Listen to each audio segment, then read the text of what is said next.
This is a series of videos that aim to explain our world's order is undergoing a long-term changing process and how it may possibly affect you going forward. In today's chapter, we discuss how the order of the world has changed since 1960s. So the current existing powers.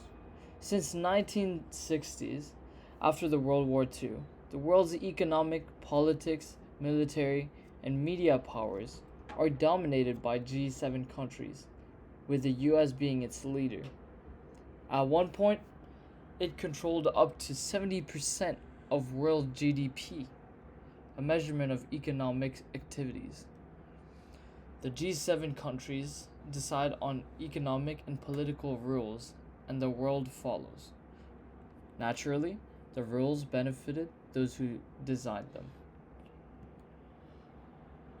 Over time, the rise of a new set of countries, known as BRICS, has overtaken the G7 GDP.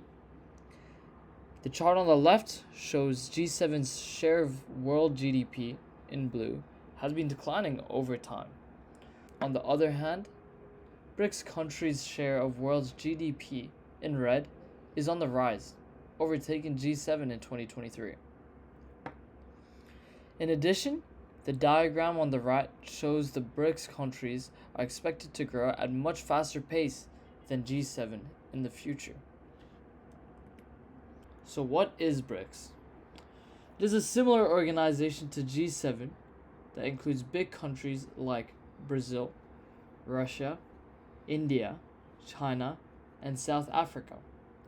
Recently, Egypt, Ethiopia, Iran, and the United Arab Emirates have joined the organization.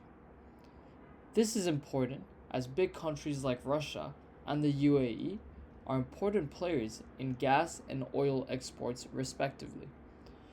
Unlike the G7, this organization is not as hierarchical and agree on a system that is equal regardless of their differences. Most BRICS Plus countries also participate in China's Belt and Road Initiative to improve their infrastructure.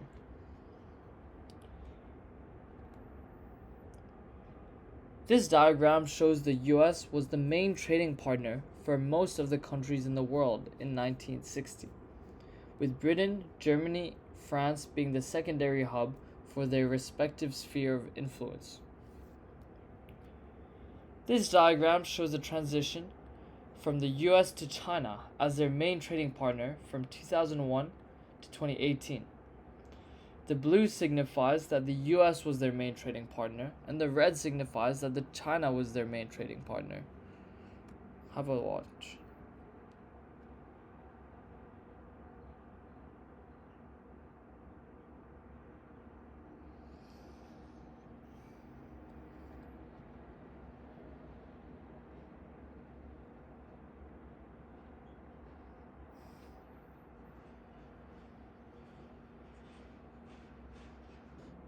As you can see, the world pretty much turned completely red.